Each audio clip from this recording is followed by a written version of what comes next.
H. G. Wells, La máquina del tiempo. La visión más distante. He llegado a narrar las náuseas y la confusión que produce el viajar a través del tiempo. Y ahora no estaba bien sentado en el sillín, sino puesto de lado y de un modo inestable.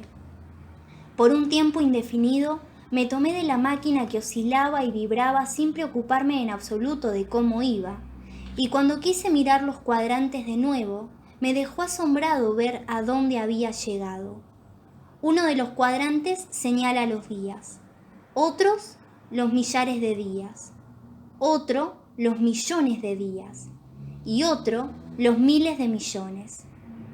Ahora, en lugar de poner las palancas en marcha atrás, las había puesto en posición de marcha hacia adelante, y cuando consulté aquellos indicadores, vi que la aguja de los millares, tan deprisa como la del segundero de un reloj, giraba hacia el futuro. Mientras, un cambio peculiar se efectuaba en el aspecto de las cosas. La palpitación grisácea se tornó oscura. Entonces, si bien yo viajaba todavía a una velocidad prodigiosa, la sucesión parpadeante del día y de la noche, que indicaba por lo general una marcha aminorada, se volvió cada vez más acusada. Esto me desconcertó mucho al principio. Las alternativas de día y de noche se hicieron más y más lentas, lo mismo que el paso del sol por el cielo, a pesar de que parecían extenderse a través de las centurias. Por fin, un constante crepúsculo envolvió la tierra, un crepúsculo interrumpido tan solo de vez en cuando por el resplandor de un cometa en el cielo entenebrecido. La faja de luz que señalaba el sol había desaparecido hacía largo rato, ya que el sol no se ponía. Simplemente se levantaba y descendía por el oeste, mostrándose más grande y más rojo.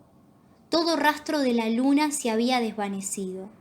Las revoluciones de las estrellas, cada vez más lentas, fueron sustituidas por puntos de luz que ascendían despacio. Al final, poco antes de hacer yo alto, el sol rojo e inmenso quedó inmóvil sobre el horizonte. Una amplia cúpula que brillaba con un resplandor empañado y que sufría de vez en cuando una extinción momentánea. Una vez se reanimó un poco mientras brillaba con más fulgor nuevamente y recobró enseguida su rojo y sombrío resplandor. Comprendí que por aquel aminoramiento de su salida y de su puesta se realizaba la obra de las mareas. La tierra descansaba con una de sus caras vuelta hacia el sol, del mismo modo que en nuestra propia época la luna presenta su cara a la tierra. Con mucha cautela recordé mi anterior caída y empecé a invertir el movimiento. Giraron cada vez más despacio las agujas hasta que la de los millares pareció inmovilizarse y la de los días dejó de ser una simple nube sobre su cuadrante, más despacio, hasta que los vagos contornos de una playa desolada se hicieron visibles. Me detuve muy delicadamente y sentado en la máquina del tiempo miré alrededor. El cielo ya no era azul. Hacia el nordeste era negro como tinta, y en tales tinieblas brillaban con gran fulgor, incesantemente, las pálidas estrellas. Sobre mí era de un rojo intenso y sin estrellas, y al sudeste se hacía brillante, llegando a una escarlata resplandeciente hasta donde, cortado por el horizonte, estaba el inmenso disco del sol, rojo e inmóvil.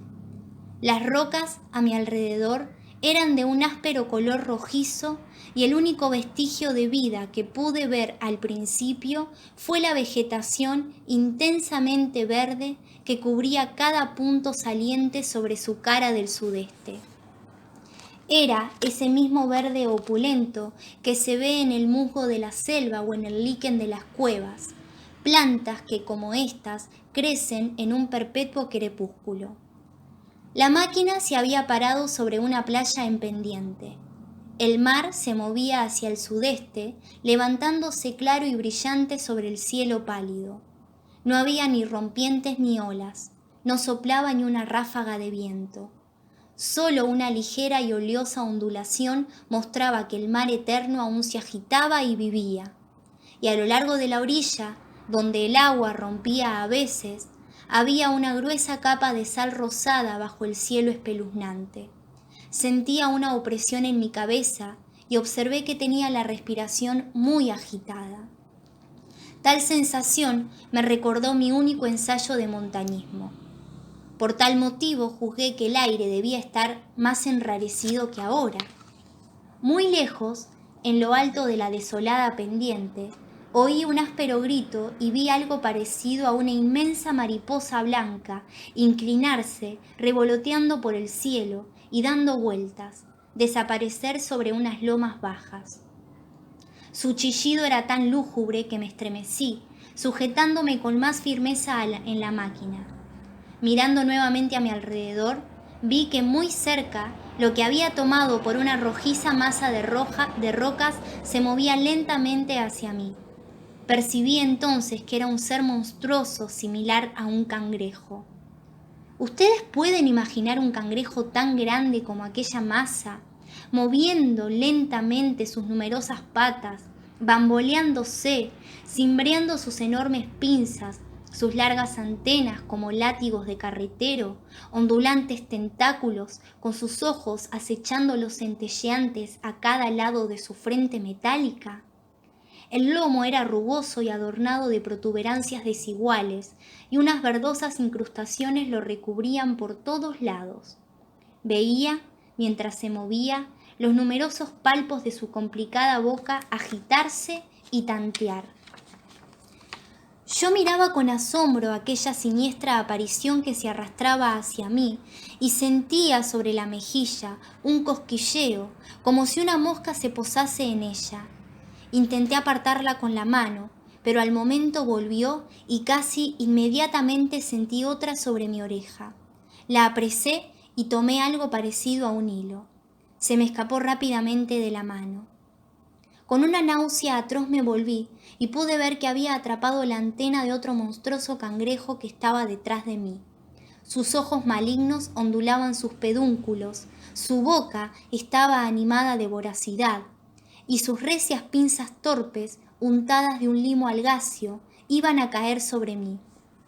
En un instante, mi mano asió la palanca y puse un mes de intervalo entre aquellos monstruos y yo.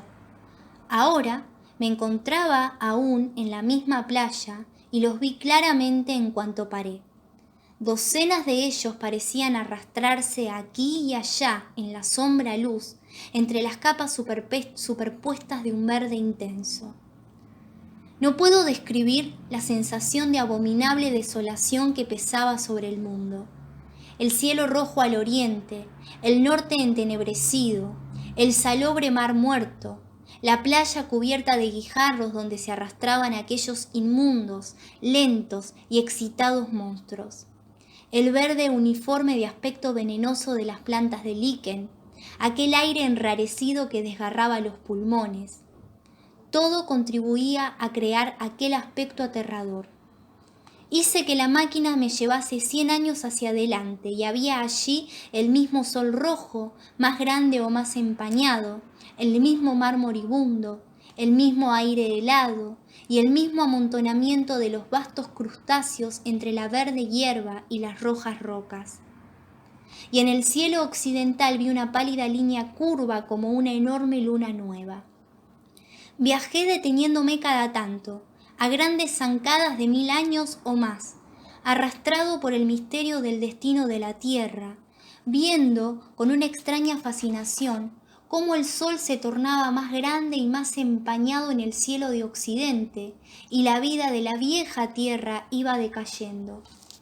Por fin, a más de 30 millones de años de aquí, la inmensa e intensamente roja cúpula del sol acabó por oscurecer cerca de una 10ª parte de los cielos sombríos. Me detuve entonces una vez más. La multitud de cangrejos había desaparecido, y la rojiza playa, salvo por sus plantas hepáticas y sus líquenes de un verde lívido, parecía sin vida. Y ahora estaba cubierta por una capa blanca. Un frío penetrante me asaltó. Escasos copos blancos caían de vez en cuando, remolineando. Hacia el nordeste, el relumbrar de la nieve se extendía bajo la luz de las estrellas de un cielo negro y pude ver las cumbres ondulantes de unas lomas de un blanco rosado. Había flecos de hielo a lo largo de la orilla del mar, con masas flotantes más lejos. Pero la mayor extensión de aquel océano salado, todo sangriento bajo el eterno sol poniente, no estaba helada aún. Miré a mi alrededor para ver si quedaban rastros de vida animal. Cierta indefinible aprensión me mantenía en la pequeña silla de la máquina, pero no vi moverse nada, ni en la tierra, ni en el cielo, ni en el mar. Solo el légamo verde sobre las rocas atestiguaba que la vida no se había extinguido. Un banco de arena apareció en el mar, y el agua se había retirado de la costa. Creí ver algún objeto negro aleteando sobre aquel banco, pero cuando lo observé permaneció inmóvil. Juzgué que mis ojos me habían engañado y que el negro objeto era simplemente una roca.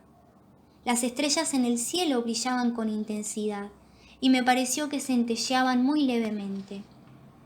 De buenas a primeras noté que el contorno occidental del sol había cambiado, que una concavidad, una bahía, aparecía en la curva.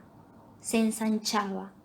Durante un minuto, quizás, observé con horror aquellas tinieblas que invadían lentamente el día, y entonces comprendí que comenzaba un eclipse. La luna o el planeta Mercurio pasaban ante el disco solar. Como es natural, en un principio me pareció que era la luna, pero estoy seguro de que lo que vi en realidad era el tránsito de un planeta interior que pasaba muy próximo a la Tierra. La oscuridad aumentaba rápidamente. Un viento frío soplaba en ráfagas refrescantes del este y la caída de los copos blancos en el aire crecía. De la orilla del mar vinieron una agitación y un murmullo. Fuera de estos ruidos inanimados, el mundo estaba silencioso. ¿Silencioso? Sería difícil describir aquella calma.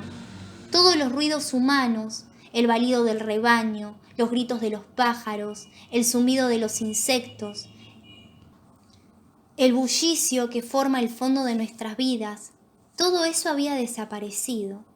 Las tinieblas se adensaron y los copos en remolino cayeron más abundantes, danzando ante mis ojos. Rápido, uno tras otro, los blancos picachos de las lejanas colinas se desvanecieron en la oscuridad. La brisa se convirtió en un viento quejumbroso. La negra sombra central del eclipse se difundía hacia mí. En otro momento lo único visible fueron las pálidas estrellas. Todo lo demás estaba sumido en las tinieblas. El cielo era completamente negro. Me invadió el horror de aquellas grandes tinieblas.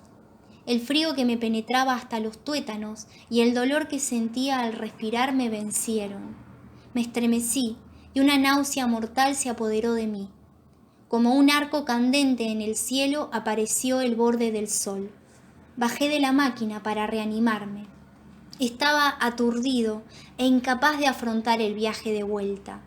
Permanecía así, angustiado y confuso, y veía de nuevo aquello que se movía sobre el banco. No había ahora equivocación posible de que se movía contra el agua roja del mar. Era algo redondo, del tamaño de un balón de fútbol, quizás, o mayor, con unos tentáculos que lo arrastraban por detrás. Parecía negro contra las agitadas aguas rojo sangre y brincaba torpemente de aquí para allá. Sentí que me iba a desmayar. Un terror espantoso a quedar tendido e impotente en aquel crepúsculo remoto y tremendo me sostuvo mientras trepaba sobre la silla.